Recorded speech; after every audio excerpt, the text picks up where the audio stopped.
महाराष्ट्र में जो हुआ वही मध्य प्रदेश में भी। तो अगर उस समय आरएसएस ने सहयोग नहीं किया तो आरएसएस अब कैसे सहयोग?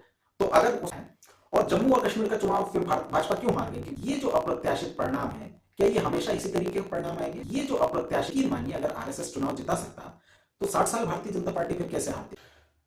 दोस्तों, क्या आपने सुना है कि महाराष्ट्र के चुनाव में आरएसएस ने जमकर के काम किया, आरएसएस ने पूरी मेहनत की और ये आरएसएस के प्रयासों का नतीजा है कि भारतीय जनता पार्टी जीत गई है। अगर आपने सुना है तो आपने वो हिस्सा सुना है जिस हिस्से को भारतीय जनता पार्टी के इंटरेस्ट ग्रुप्स ने फैलाया है एक रणनीति के तहत, जिसके जरिए ये बताया जा सके कि आरएसएस भारतीय जनता पार्टी के समर्थन में फिर आ चुका है और आरएसएस की मेहनत की वजह से भारतीय जनता पार्टी जीत गई है। लेकिन सच्चाई क्या है, आज के वीडियो में जानेंगे। उदाहरण के तौर पर आप देख लीजिए, महाराष्ट्र का जो चुनाव हुआ, महाराष्ट्र के चुनाव में जो नतीजे आए हैं वो नतीजे कई बार तो ये मानना पड़ेगा कि भारतीय जनता पार्टी के कई सारे नेताओं को उम्मीद नहीं थी कि इस तरीके के नतीजे महाराष्ट्र में आएंगे। तो भारतीय जनता पार्टी जो ये कह रही है, या जो न्यूज़पेपर के आर्टिकल्स कह रहे हैं, जो वेबसाइट के आर्टिकल्स कह रहे हैं कि आरएसएस ने सक्रिय भूमिका निभाई, इस बात में कितनी सच्चाई है? देखिए, जब लोकसभा के परिणाम आए थे और भारतीय जनता पार्टी 240 सीटों पर सिमट गई थी, तब भी कई तरीके की बातें कही गई थी। तब ये कहा जा रहा था कि आरएसएस ने पूरा सहयोग नहीं किया। तो अगर उस समय आरएसएस ने सहयोग नहीं किया तो आरएसएस अब कैसे सहयोग कर रहा है, महाराष्ट्र के चुनाव में क्यों कर रहा है?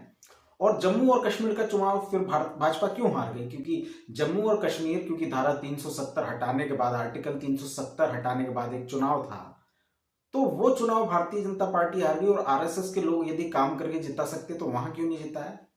देखिए, महाराष्ट्र में जो हुआ वही मध्य प्रदेश में भी हुआ था। मध्य प्रदेश में जिस तरीके के नतीजे आए, किसी को उम्मीद नहीं थी कि मध्य प्रदेश में ऐसे नतीजे आएंगे और कांग्रेस पार्टी सरकार नहीं बनाएगी और भारतीय जनता पार्टी फिर से सरकार बना लेगी। ये क्यों हुआ? दो कारण हो सकते हैं, या तो ईवीएम हो सकती है, या फिर अगर फेयर तरीके से नतीजे आए हों तो दूसरा कारण हो सकता है लाडली बहना योजना। इस योजना की मैं बात क्यों कर रहा हूं? इस योजना की मैं बात इसलिए कर रहा हूं क्योंकि यही योजना जो है वो महाराष्ट्र में लागू की गई थी और इसी तरीके की जो योजना है वो झारखंड में भी लागू की गई थी। तो क्या इस योजना की वजह से फर्क पड़ा है?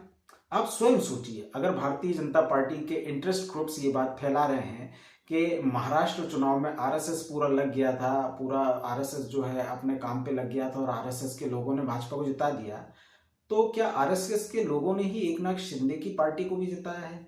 क्या आरएसएस के लोगों ने ही अजीत पवार की पार्टी को भी जिताया है? ये सोचने वाली बात है। सच्चाई दरअसल ये है कि महाराष्ट्र में अगर ईवीएम हटा दिया जाए, ईवीएम पर भी एक वीडियो में चर्चा करेंगे, लेकिन अगर वो हटा दिया जाए, अगर हम ये मान लें कि फेयर नतीजे आए हैं, तो महाराष्ट्र में जो पैसे देने की योजना थी उसने काम किया है। और ये जो अप्रत्याशित परिणाम है, क्या ये हमेशा इसी तरीके के परिणाम आएंगे? नहीं, इस तरीके के नतीजे नहीं आएंगे। क्यों नहीं आएंगे? क्योंकि जब एकदम से पैसा मिलता है तो जनता उसके प्रति आकर्षित रहती है, जनता थोड़ी सी एहसानमंद भी रहती है कि सरकार ने हमें पैसा दिया तो हम वहां वोट कर देते हैं।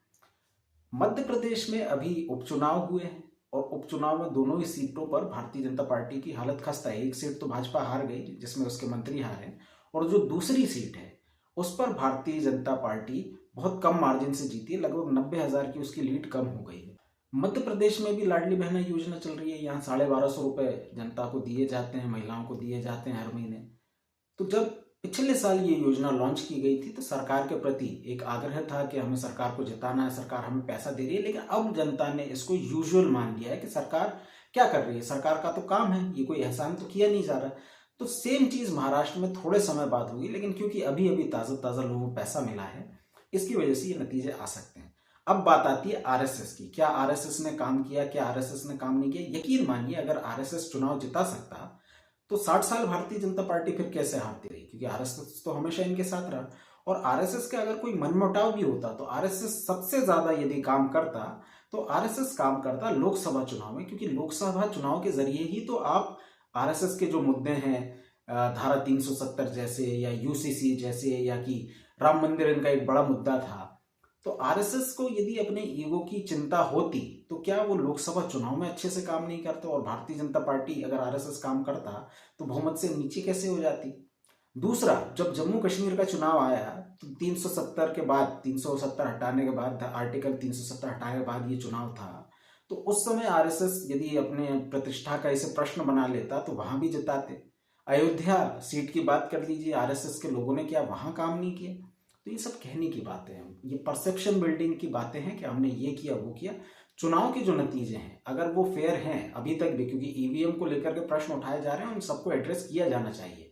मैं कहाँ वोट दे रहा हूँ, मेरा वोट कहाँ गया, एक सॉफ्टवेयर वो डिसाइड नहीं कर सकता। यदि सॉफ्टवेयर डिसाइड कर रहा है तो मुझे पूरा अधिकार होना चाहिए कि उस सॉफ्टवेयर के अंदर क्या है, उस सॉफ्टवेयर को किसने लिखा, उस पर भी एक वीडियो बनाएंगे। लेकिन अभी इस बात पर ही चर्चा करनी थी कि आरएसएस की क्या भूमिका रही या ना रही। आप भी अपनी राय बनाइए और कमेंट करके बताइए कि क्या आपको वाकई में लगता है कि महाराष्ट्र की जीत आरएसएस की जीत है, या फिर आपको लगता है कि ये जो पैसा बांटा गया उसकी जीत है, या फिर आपको लगता है कि ये ईवीएम की जीत है, या फिर आपको लगता है कि कोई और कारण है। और झारखंड में ये क्यों नहीं चला, और जब जम्मू कश्मीर के चुनाव हुए थे और उसके साथ हरियाणा के चुनाव हुए थे तो वहां ऐसी कोई योजना नहीं थी, और हरियाणा में फिर भाजपा क्यों जीती और जम्मू कश्मीर में क्यों हार गई? तो इन सब प्रश्नों के साथ आपको छोड़े जा रहा हूं। इसी तरीके वीडियोस के लिए इस चैनल को लाइक, शेयर और सब्सक्राइब करिए। धन्यवाद।